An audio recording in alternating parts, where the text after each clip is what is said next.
menit ke depan. Setelah hari ini kita telah sampai di hari yang keempat tahun 2026. Saya ucapkan selamat tahun baru 2026 dan juga mungkin belum terlalu lama kalau saya ucapkan selamat Natal ya. Nah, saudara, setiap kali memasuki tahun baru, kita ini sering diajak untuk memperkatakan bahwa tahun ini, tahun 2026 lebih baik dari tahun 2025. Betul ya, setiap tahun begitu. Gak ada salahnya sih, ini bukan sekedar ritual, bukan saudara. Tapi adalah sebuah kata-kata iman di mana di dalamnya mengandung sebuah pengharapan yang sangat besar. Siapa sih yang gak pengen hidupnya lebih baik? Siapa sih yang gak pengen hidupnya dipakai Tuhan lebih lagi jadi berkat? Yang setuju katakan amin. Semua pengen hidupnya lebih baik, bukan lebih kaya. Tapi semua pengen hidupnya lebih lagi Tuhan pakai jadi berkat. Nah, terkasih dalam Tuhan. Namun kita juga harus menyadari fakta dan kenyataan yang ada. Sekalipun kita percaya bahwa tahun 2026 akan lebih baik dari tahun 2025. Tetap akan ada situasi dan kondisi yang membuat kita ini bertanya-tanya. Apa benar hidup saudara dan saya? Apa benar hidup saya ini akan baik-baik saja? Apa benar hidup kita ini akan baik-baik saja? Kalau kita lihat pergantian tahun ini. Setelah euforia begitu besar setiap kali pergantian tahun. Tahun berganti masalah tetap ada. Tahun berganti bencana tetap ada, saudara. Nah, sekasih dalam Tuhan. Untuk ibadah pagi ini Tuhan taruh sebuah kalimat dalam hati saya untuk pesan Tuhan, yaitu hidup berkemenangan. Apa sih yang dimaksud dengan hidup berkemenangan?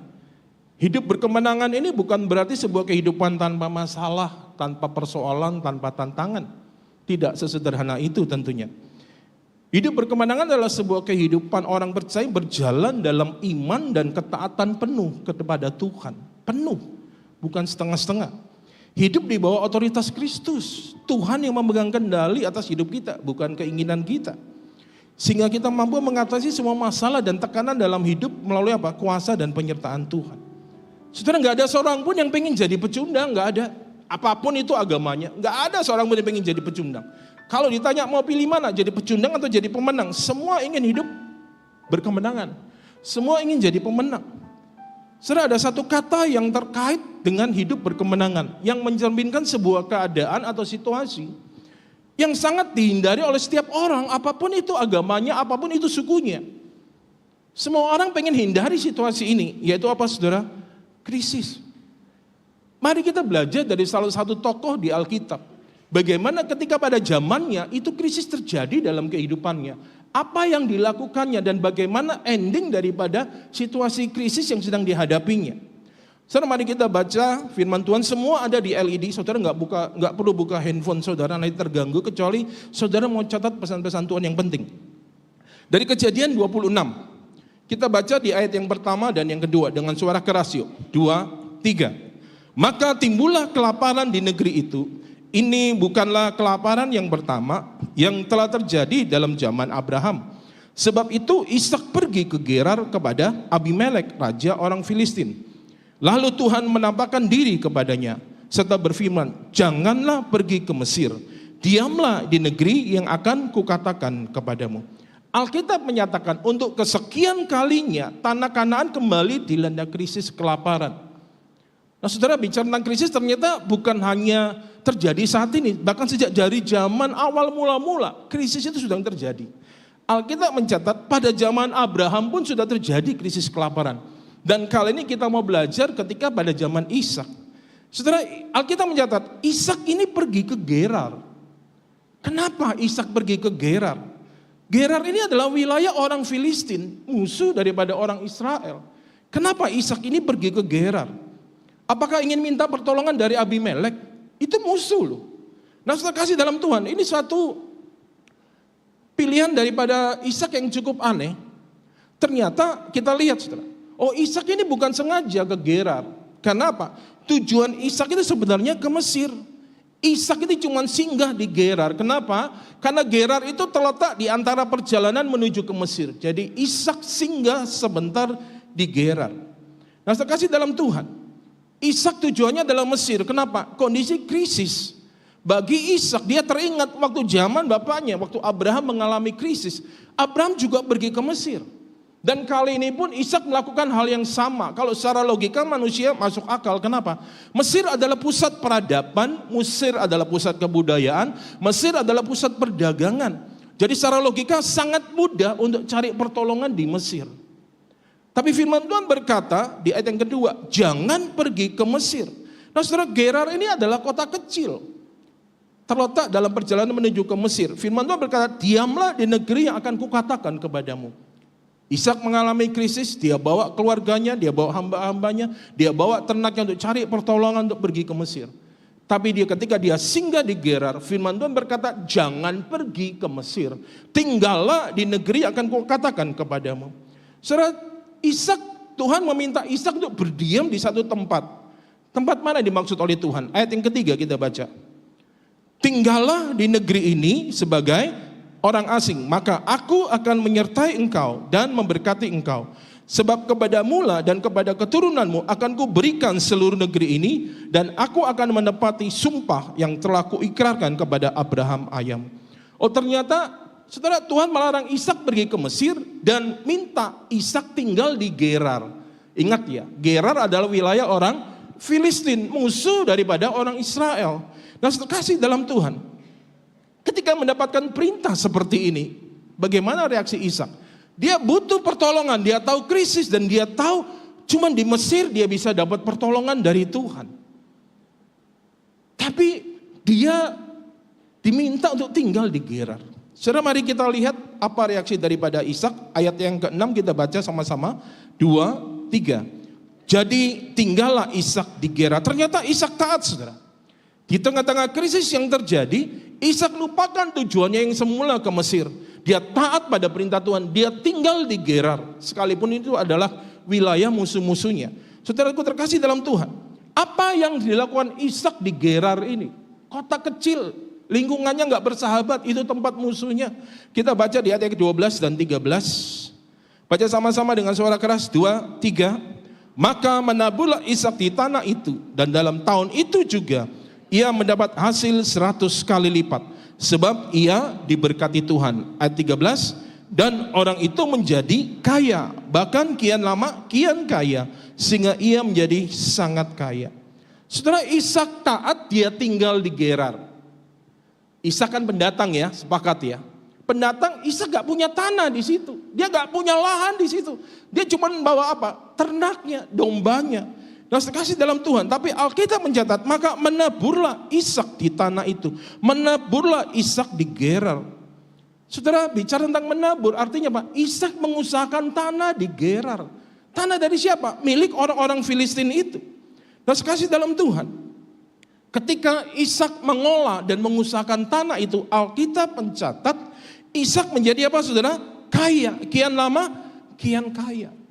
Saudara, di zaman itu, pada zaman ini, kekayaan pada perjanjian lama, bukan zaman sekarang ya, pada perjanjian lama mengandung pengertian upah dari sebuah ketaatan.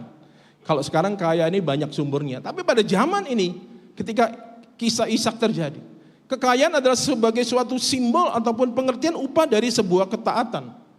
Namun ternyata di balik keberhasilan dan kekayaan diraih oleh Ishak, timbul masalah baru. Apa masalahnya? Kita baca di ayat ke-14. 2, 3.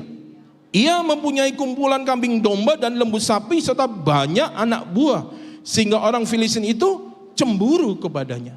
Setelah keberhasilan Ishak itu mengundang kecemburuan orang-orang Filistin. Ini orang pendatang nih, tanah kita diolah, dia nggak punya tanah, tanah kita diolah, dia berhasil, dia kaya.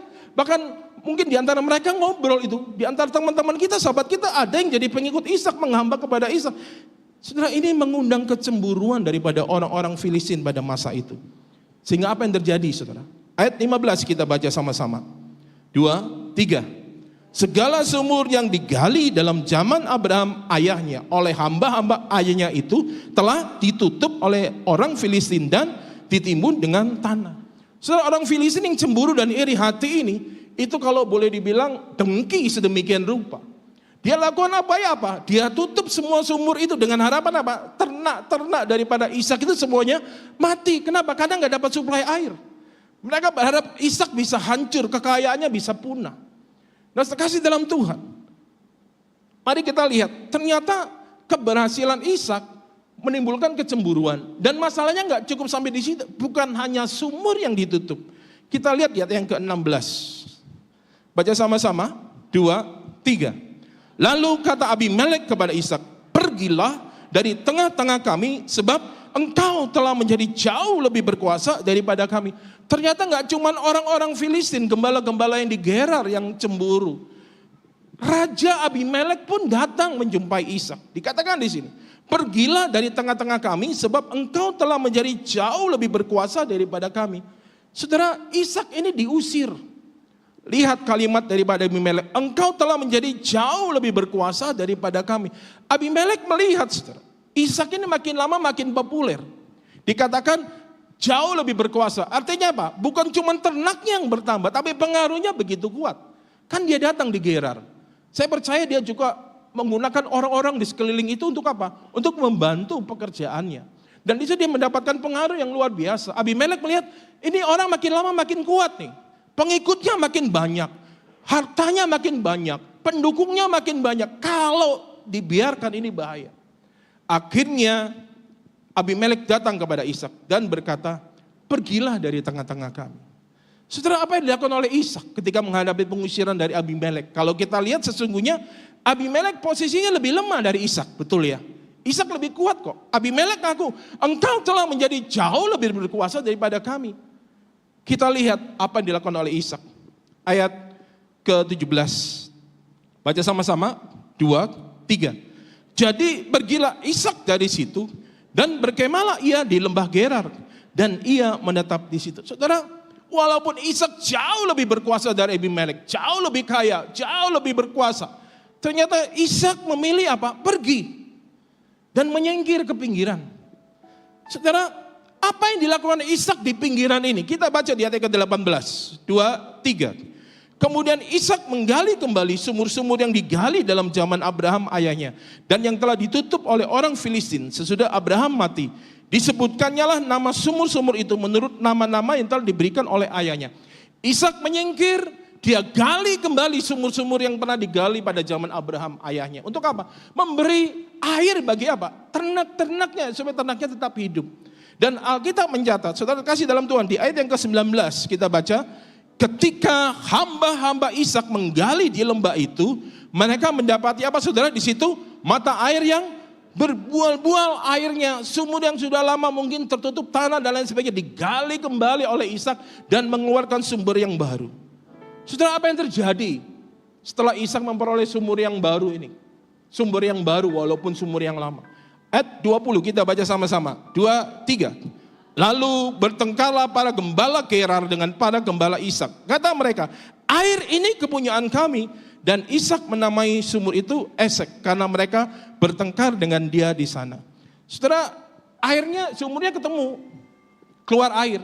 Nah, diajak ribut sama gembala di Gerar. Mereka berkata, air ini kepunyaan kami. Dan kita tahu, firman Tuhan berkata, sumur itu adalah sumur bekas yang digali oleh siapa? Abraham. Jadi seharusnya milik Ishak, bukan milik gembala-gembala di Gerar. Tapi gembala-gembala di Gerar berkata, sumur ini kepunyaan kami. Saya terkasih dalam Tuhan. Apa yang dilakukan oleh Ishak?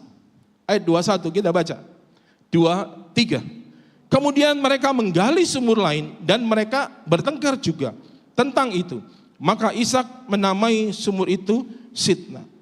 Jadi Ishak ke pinggir, dia gali sumur, ketemu airnya, diajak ribut, dia pindah lagi, gali sumur, ketemu sumur, keluar airnya, diajak ribut lagi. Ishak ini bukan tipikal yang lu jual, gua beli, bukan. Saya percaya di sini kita juga nggak ada tipikal seperti itu. Katakan amin.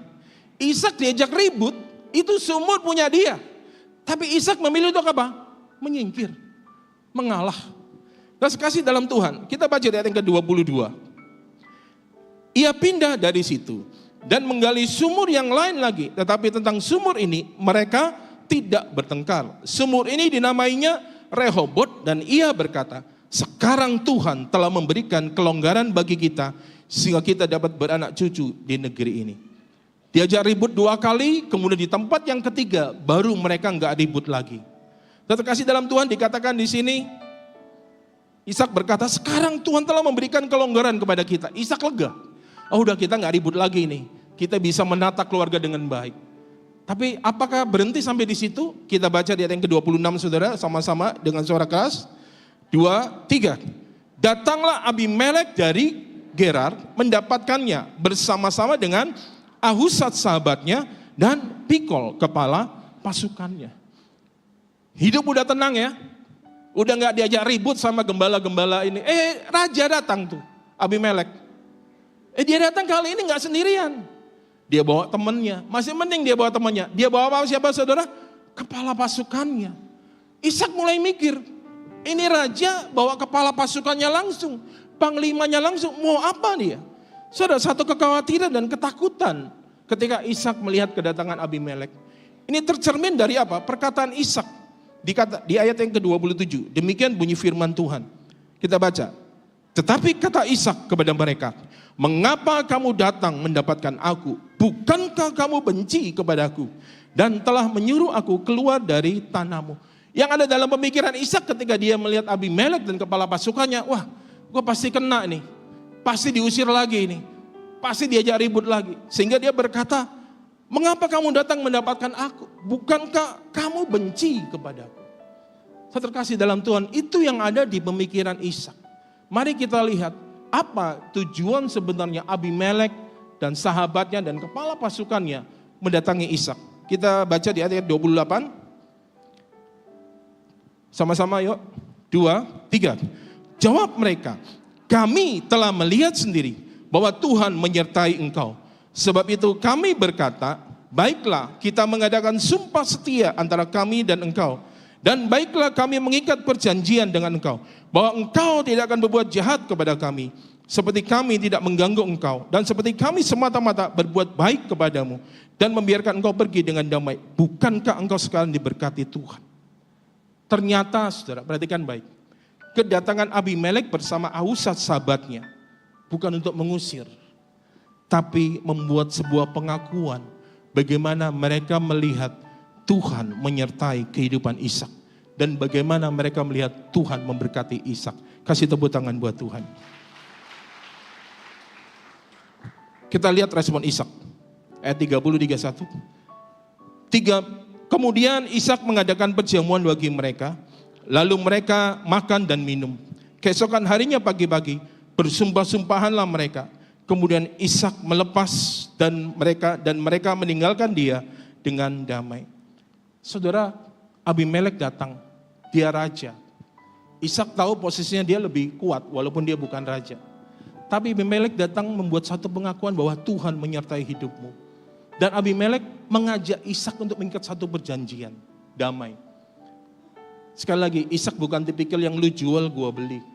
Dia tetap rendah hati, dia tanggapi permintaan Abimelek, dia mengikat perjanjian dengan Abimelek, perjanjian damai.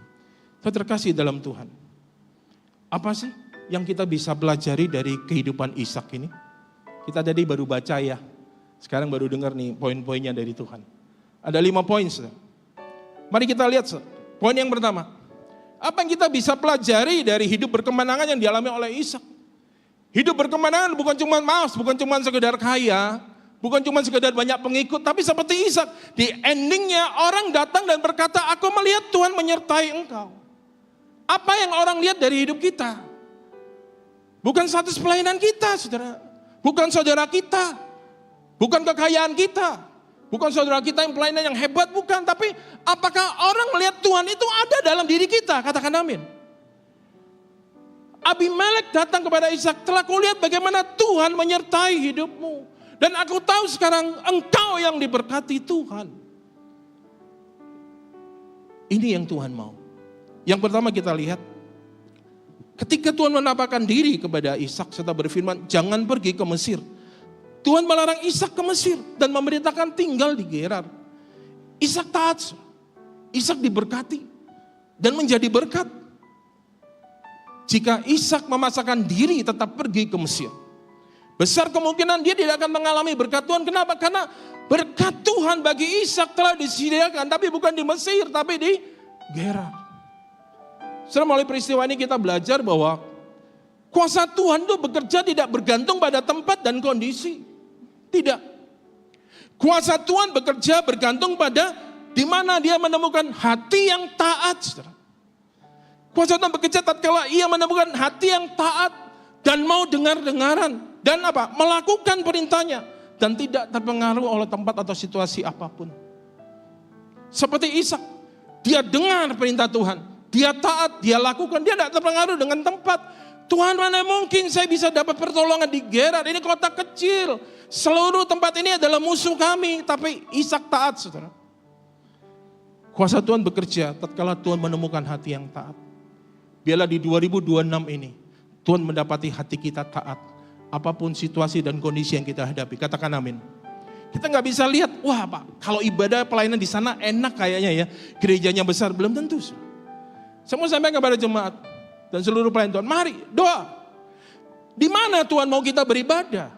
Di mana Tuhan mau kita melayani? Seperti Ishak. Berkat untuk Ishak Tuhan sediakan di Gerar, bukan di Mesir. Yang secara manusia Mesir itu banyak berkat di sana, pusat perdagangan. Tapi Gerar itu wilayah musuh. Jangan terjebak dengan apa yang terlihat oleh secara mata jasmani kita. Katakan amin di 2026. Penting sekali bagi kita mengetahui di mana Tuhan mau tempatkan kita. Kasih tepuk tangan yuk buat Tuhan. Poin yang pertama adalah taat pada firman Tuhan. Saudara, kita tidak akan pernah di tempat yang salah. Baik dalam pelayanan ataupun dalam ibadah. Kalau kita taat pada apa? Petunjuk Tuhan. Kita terkasih dalam Tuhan. Sekalipun Ishak tinggal di wilayah orang-orang Filistin. Namun dia taat. Kita masuk di poin yang kedua. Saudara, di ayat yang ketiga dikatakan tadi. Next. Tinggallah di negeri ini sebagai orang asing. Saudara, ini sangat bertolak belakang ya. Ishak diperintahkan tinggal di Gerar sebagai orang asing. Itu kan musuh. Harusnya kan menjalin persahabatan, kedekatan dengan mereka. Tapi dikatakan tinggallah di sini sebagai orang asing. Artinya jaga jarak. Jangan bergaul terlalu erat dengan mereka. Jangan bergaul karib dengan mereka. Makna dari tinggal sebagai orang asing. Artinya apa? Tuhan mau Ishak menjaga kehidupannya dari apa? Adat dan budaya orang Filistin yang tidak berkenan di hadapan Tuhan. Orang-orang Gerar ini. Saudara, firman Tuhan mengajarkan dan mengingatkan kita untuk di 2026. Hati-hati terhadap pengaruh dunia yang jahat ini. Katakan amin. Hati-hati terhadap apa? Api asing. Hati-hati saudara beribadah di tempat ini. Saudara melayani di tempat ini. Dengar baik pesan Tuhan melalui gereja Tuhan di tempat ini. Sekarang ini kan zaman teknologi. Kita dengan mudah, dengan cepat bisa mendengarkan berbagai macam bentuk pengajaran di sini. Melalui handphone kita dan alat-alat yang lain. Hati-hati saudara. Jaga kehidupan saudara. Jaga kehidupan kita dari pengaruh yang buruk. Katakan amin. Tuhan berkata dengan jelas dengan ini. Hiduplah sebagai orang asing. Jangan bergaul dengan mereka. Jangan bergaul dengan adat mereka. Jangan bergaul dengan kepercayaan mereka. Karena semua itu mendukakan hati Tuhan orang-orang di Gerar. Dan Ishak taat. Sekarang kita masuk di poin yang ketiga. Ishak tinggal di Gerar sebagai orang asing. Dia menjaga jarak. Dia jaga kehidupannya. Dia jaga hubungannya. Gak terlalu dalam dengan orang-orang sekelilingnya. Bukan berarti Ishak ini berdiam diri. Alkitab mencatat, maka menaburlah Ishak di tanah itu. Saudara, arti menabur konteks histori pada masa itu adalah saat kekeringan melanda negeri itu. Ishak mengusahakan tanah, dia mengolah tanah, menabur dalam hal ini. Ishak itu mengolah tanah yang ada di Gerar. Ishak gak berdiam diri. Seharusnya dalam masa-masa yang kelaparan, benih itu dia simpan. Setuju ya? Udah gak usah main, gak usah macem-macem lah, udah gak usah ngusahain tanah, udah simpan aja itu benihnya untuk bekal sampai krisis ini lewat. Tapi ternyata Ishak menabur di situ. Dan saya percaya ketika Ishak mulai mengolah tanah di situ, dia gak punya tanah di situ. Dia pakai tanah milik orang-orang Gerar di situ. Dia mulai pakai orang-orang sekeliling situ untuk bekerja pada di situ dia menjadi berkat. Saya terkasih dalam Tuhan. Ishak gak berdiam diri. Dia menggarap tanahnya dan ia menabur di masa sulit. Ishak gak mudah menyerah dengan keadaan. Ia tidak putus asa. Ia tetap melakukan hal yang baik. Walaupun dalam situasi yang sulit. 2026 kita gak tahu akan seperti apa. Tapi ingatlah pesan Tuhan ini. Sekalipun kondisi dalam kondisi tidak baik. Tetaplah berbuat baik. Katakan amin. Jangan menyerah dengan keadaan. Tetaplah berbuat baik bagi orang-orang di sekeliling kita. Tetaplah jadi berkat. Jangan berkata apa, hidup Sami aja sudah susah. Bagaimana memberkati orang lain? Lihat Ishak. Dia tetap mengupayakan tanah itu. dan dia menjadi berkat. Saudara terkasih dalam Tuhan, selagi nafas kehidupan masih ada, jangan mudah menyerah dengan keadaan 2026 akan makin struggle. Tetaplah berbuat baik kepada sesama. Jangan pernah berhenti mengasihi sesama. Kasih tepuk tangan nih buat Tuhan. Poin yang ketiga, tidak mudah menyerah, tetap berbuat baik. Katakan sama-sama dengan suara keras yuk. 2, 3. Tidak mudah menyerah, tetap berbuat baik. Kita masuk di 2 poin berikutnya. Poin yang keempat. Dan kita sudah tahu ketika Ishak menemukan sumur, dia kan diusir sampai berapa kali? 2 kali ya. Dia makin lama makin kaya. Sampai Abimelek pun mengakui, engkau jauh lebih berkuasa daripada kami. Pergilah engkau dari sini. Saya terkasih dalam Tuhan. Ishak tidak menanggapi gangguan dari gembala Gerar. Dia bukan tipikal yang lu jual gua beli. Ishak menyingkir berapa kali? 2 kali. Ishak ini menghindari pertengkaran, saudara. Ishak tetap mengalah, dengan tenang dia pergi. Walaupun dia harus pergi ke tempat yang pinggiran dan kemudian dia harus menggali kembali. Itu bukan hal yang mudah. Menggali kembali sumur-sumur yang lama yang pernah digali oleh leluhurnya Abraham. Dia gali kembali sumur itu. Saya terkasih dalam Tuhan, melalui kisah ini kita diajar untuk apa sih? Hindari pertengkaran. Katakan sama-sama, hindari pertengkaran. 2, 3. Hindari pertengkaran. Kenapa? Hanya akan menimbulkan masalah dan memperburuk keadaan. Berapa banyak kita dengar kejadian di jalan tuh. Mobil cuman senggolan, serempetan, ribut, nyawa hilang. Padahal nggak saling kenal. Nyawa tuh nggak ada harganya, sudah. Sampai keluarga sampai nangis-nangis. Kok anggota keluarganya kehilangan nyawa dengan hal yang sangat sepele? Serempetan mobil, kendaraan di jalan. Saudara, Ishak lebih mengutamakan ketenangan, saudara, daripada kemenangan. Dia bisa menang nggak alas Gerar? Bisa. Oh, Abimelek ngakuin kok, engkau jauh lebih berkuasa daripada kami. Ishak gak mau ribut. Dia mengalah. Ishak mengalah bukan kalah. Ishak berserah tapi dia gak menyerah. Dia tetap menabur. Dia tetap mengupayakan dan hidupnya jadi berkat. Katakan amin. Setelah kita lihat di poin yang keempat ini. Kita belajar bahwa berkat Tuhan, perhatikan saya. Berkat Tuhan itu secara khusus tersedia bagi orang yang suka mengalah dan menghindari pertengkaran. Kalau mungkin apa yang jadi hak kita diambil orang, relakan. Enak aja Pak, itu saya bentuk dari awal orang mau ambil, relakan. Ishak. Demikian juga sebaliknya. Jangan pernah ambil apa yang menjadi hak orang lain. Katakan amin. Jangan pernah ambil pelayanan milik orang lain. Pelayanan kita diambil silakan. Pelayanan kita diakui orang lain silakan. Sumur-sumur itu diakui oleh gembala Gerar. Ini kepunyaan kami. Silakan kata Ishak, silakan. Aku cari yang lain. Usaha kita dikerjain orang, silakan berserah sama Tuhan. Karena segala sesuatunya adalah milik Tuhan. Katakan amin. Setelah kita poin yang keempat. Berkat Tuhan secara khusus tersedia bagi orang yang suka mengalah dan menghindari pertengkaran. Amsal 17 ayat 14 yuk kita baca. Ini indah sekali firman Tuhan ya. 2, 3. Memulai pertengkaran adalah seperti membuka jalan air. Jadi undurlah sebelum perbantahan dimulai. Tuhan kasih satu bukan ilustrasi tapi fakta. Saudara pernah lihat tanggul ya? Tanggul sungai. Kalau airnya udah penuh. Mungkin pertama tanggul itu cuma retak kecil. Tapi air udah keluar. Airnya penuh itu. Makin lama lubangnya itu akan makin besar. Karena tekanan yang makin besar. Orang yang memulai pertengkaran seperti ini. Membuka jalan air. Tanggul itu kalau udah pecah walaupun cuma retak. Gak cepat ditambal, gak cepat diberesin. Lama-lama akan roboh. 2026 hindari pertengkaran. Katakan amin. Istilah orang dunia berkata, hari sial itu gak lihat hari.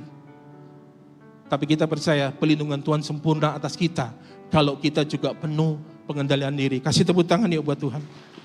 Poin yang keempat saudara. Suka mengalah dan menghindari pertengkaran. Katakan sama-sama dengan suara keras.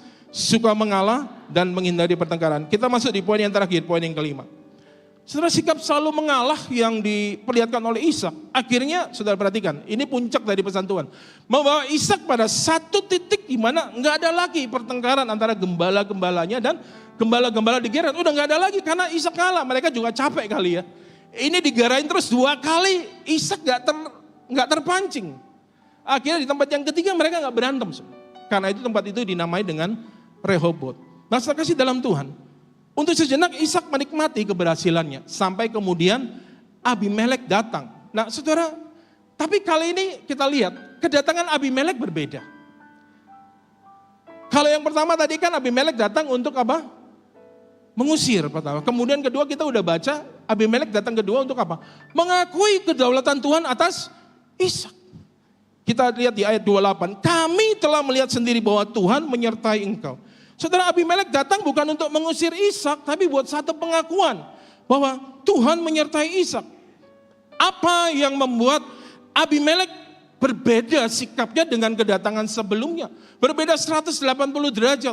Awalnya mengusir, kemudian yang kedua mengakui kedaulatan Tuhan, bahkan mengajak Ishak untuk berdamai. Ini kuncinya. Kejadian 36 ayat 25. Kita baca sama-sama dengan suara keras. 2, 3. Sesudah itu Ishak mendirikan mezbah di situ dan memanggil nama Tuhan. Ia memasang kemahnya di situ, lalu hamba-hambanya menggali sumur di situ. Perhatikan, yang membedakan adalah Ishak mendirikan mezbah.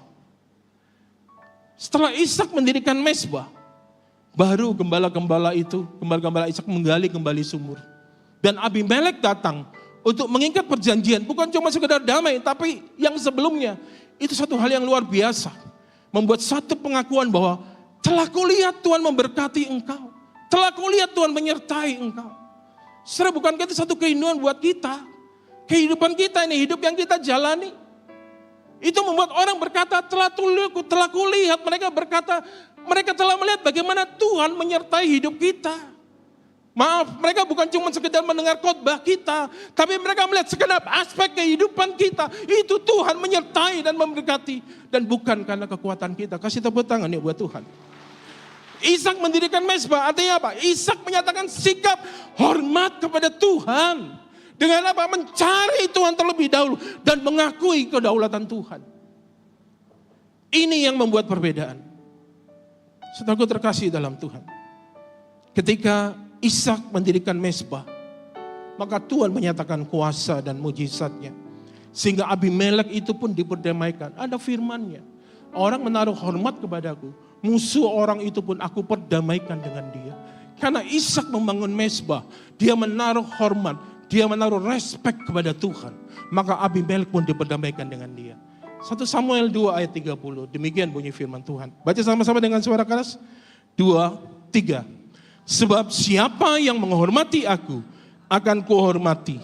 Tetapi siapa yang menghina aku, akan dipandang rendah. Saudara, puncak kemenangan yang dialami oleh Ishak bukan ketika ia berhasil meredam amarahnya, bukan ketika ia tidak terpancing dengan orang-orang di Gerar, bukan ketika dia bisa mengalah, bukan ketika dia bisa menemukan sumur-sumur yang baru.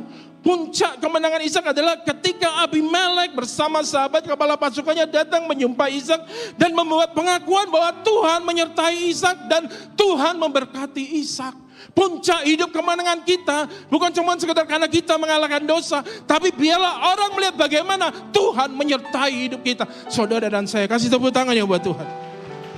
Semua itu terjadi setelah Ishak membangun mezbah, menaruh hormat pada Tuhan. Poin yang kelima kita belajar menghormati Tuhan. Katakan sama-sama dengan suara keras. 2, 3. Menghormati Tuhan. Mari 2026 ini alami hidup berkemenangan. Kita katakan dengan suara keras yuk. Tayangan yang terakhir dari urutan yang pertama ya. Dan kita akan masuk dalam perjamuan kudus yang akan dipimpin oleh Gembala Ryan kita. Yang pertama, 2, 3. Taat pada firman Tuhan. 2. Menjaga kehidupan dari pengaruh yang buruk. 3. Tidak mudah menyerah, tetap berbuat baik. 4. Suka mengalah dan menghindari pertengkaran. Dan yang kelima, menghormati Tuhan. Tahun 2026 adalah tahun amanat agung. Tuhan mau kita melakukan amanat agung melalui apa? Kehidupan kita yang jadi saksi. Seperti Ishak di hadapan orang Filistin pada masa itu. Abimelek pun datang, telah kulihat bagaimana Tuhan menyertai hidupmu. Telah kulihat bagaimana Tuhan memberkati hidupmu. Saudara, ini yang Tuhan mau kita lakukan, alami sepanjang 2026 ini. Yang mau katakan amin. Sikap hormat kita kepada Tuhan. Poin yang kelima tadi kuncinya. Kita ekspresikan dengan hidup dalam doa pujian dan penyembahan. Jangan pernah berhenti berdoa. Jangan pernah berhenti berdoa. Itu sebagai satu ekspresi bahwa apa? Kita hormat kepada Tuhan. Ingat, doa, pujian, penyembahan adalah satu bagian tidak terpisahkan dalam mezbah Tuhan. Katakan amin. Jangan pernah berhenti mengasihi Tuhan dan sesama. Karena itu adalah salah satu bentuk dari apa? Penghormatan kita kepada Tuhan. Kasih tepuk tangan buat Tuhan. Kita siapkan hati kita untuk kita masuk dalam perjamuan kudus.